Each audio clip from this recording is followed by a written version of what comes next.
Dear student, good morning. मैं रीना मिश्रा। आज मैं आपको कक्षा 8 की हिंदी पढ़ाने जा रही हूँ। ये आपका चौथा लेसन है, नीलकंठ। ये देखिए नीलकंठ है। इसमें भी कुछ पैराग्राफ आपको पढ़ा दिए गए। आज मैं उसी के आगे आपको पढ़ाऊँगा। तो चलिए देखते हैं। देखिए यहाँ से आपको पढ़ना है। देखिए, मयूर कलाप्रिय वीर पक्षी है, हिंसक मात्र नहीं, इसी से उसे बाज, चील आदि की श्रेणी में नहीं रखा जा सकता, जिनका जीवन ही क्रूर कर्म है। अब देखिए जो है इसमें जो है महादेव वर्मा जी कहती हैं कि एक ऐसा वीर पक्षी है, कलाप्रिय है, मतलब सबको जो है सबको ये प्रिय होता है, कला प्रेमी होता है, मतलब सभी लोग इसका चित्र भी बनाते हैं। ये अच्छा भी लगता है देखने में भी, और जब ये नाचता है तो और भी अच्छा लगता है। ये हिंसक मात्र ही नहीं है, मतलब हिंसा ही करने वाला नहीं है, और इसमें जो हम बाज और चील के स्थान पर नहीं रख सकते हैं। बाज जो चील होते हैं उनको जो है बच्चे नहीं देखते हैं, कि उनको देख के बच्चे क्या डरते हैं, क्योंकि वो एक क्रूर काम करते हैं। नीलकंठ में उसकी जातिगत विशेषताएँ तो थी ही, उनका मानवीकरण भी हो गया था। मेघों की सांवली छाया में अपने इंद्रधनुष के गुच्छे जैसे पंखों को मंडलाकार बनाकर जब वह नाचता था, तब उस नृत्य में एक सहज लय ताल रहता था। आगे पीछे दाहिने बाएं क्रम से घूमकर वह किसी अलक्ष्य सम पर ठहर जाता था। राधा नीलकंठ के समान नहीं नाच सकती थी, परंतु उसकी गति में भी एक छंद रहता था। वह नृत्य गमन नीलकंठ के दाहिने ओर के पंख को छूती बाईं ओर निकल जाती थी, और बाएं पंख को स्पर्श कर दाहिनी ओर। इस प्रकार उसकी परिक्रमा में भी एक पूरक ताल परिचय मिलता था। नीलकंठ ने कैसे समझ लिया कि उसका नृत्य मुझे बहुत भाता है, यह तो नहीं बताया जा सकता, परंतु अचानक एक दिन वह मेरे जाली घर के पास पहुंचते ही अपने झूले से उतरकर नीचे आ गया और पंखों का सतरंगी मंडलाकार छाता तान कर नृत्य की भंगिमा में खड़ा हो गया। अब देखिए इसमें जो है महादेव वर्मा जी कहती हैं कि जो है जिसकी जो जातिगत विशेषता होती है वो तो जो है उसमें होगी ही। सभी लोग कह रहे थे कि तीतर है, लेकिन अब क्या है, वो तो अब पता चल गया कि ये जो है नीलकंठ ही है। अब मानवीकरण जो मानव द्वारा निर्मित किया गया हो।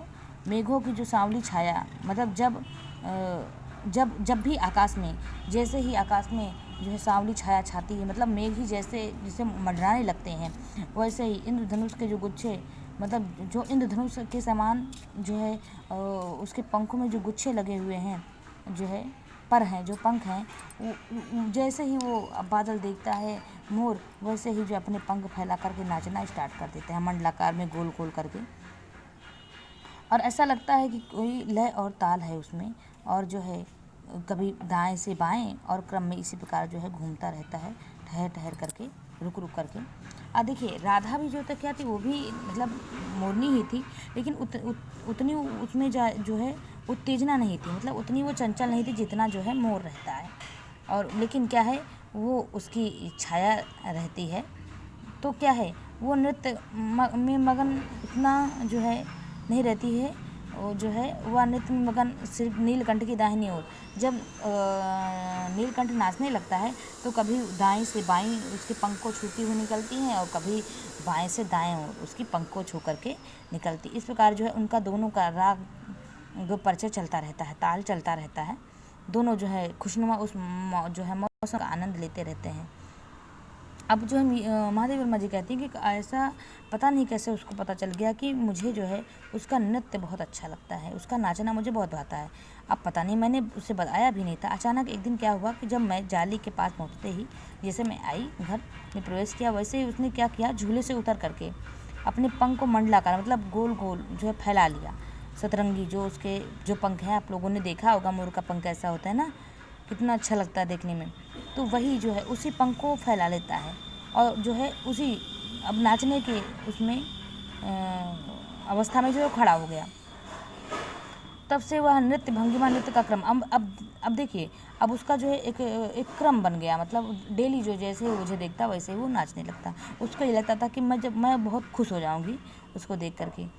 प्रायः मेरे साथ कोई ना कोई देसी विदेशी अतिथि भी पहुंच जाता था। मतलब और मैं अकेली भी नहीं रहती थी, कभी कभी तो देश विदेश से लोग भी आ जाते थे और नीलकंठ की मुद्रा को अपने प्रति सम्मान पूर्वक समझकर, और जब वो नीलकंठ नाचने लगता तो उनको लगता कि सम्मान के रूप में जो है मेरे साथ मतलब समझ कर के ये किया जा रहा है, तो वो लोग आश्चर्यचकित हो जाते थे। तो कई विदेशी महिलाओं ने तो उसे परफेक्ट जेंटलमैन, मतलब एक बहुत अच्छा जो है एक उसे जो है परिपूर्ण जो है परफेक्ट, मतलब जो बिल्कुल सही जो है एक आदमी उसे उन्होंने माना। जिस नुकीली पैनी चोट से वह भयंकर विषधर को खंड खंड करता था, जिस जो है अपनी जिस नुकीली चोट से वो जो है विषधर में होता सर्प का खंडन करता था, उसी से मेरे हथेली पर रखे हुए भुने चने को ऐसी कोमलता से हौले हौले उठाकर खाता था कि हंसी भी आती थी और विस्मय भी होता था। फलों के वृक्षों से अधिक उसे पुष्पित और पल्लवित वृक्ष भाते थे। अब देखिए, वो ऐसा एक प्राणी है कि जो है उसी चोंच से जिससे सर्प को काटता है, तो उसी चोंच से कितनी कोमलता से वो चने को खाता है। मुझे तो बड़ा ही आश्चर्य होता था और हंसी भी आती थी। उसे फल नहीं अच्छे लगते थे, उसे वृक्ष अच्छे लगते थे, पुष्पित और पल्लवित, मतलब हरे भरे वृक्ष उसे बहुत अच्छे लगते थे।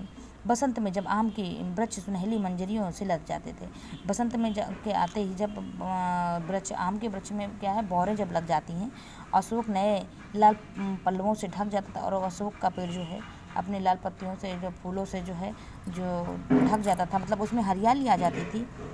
तब जाली घर में वह इतना अस्थिर होता कि उसे बाहर छोड़ देना पड़ता था।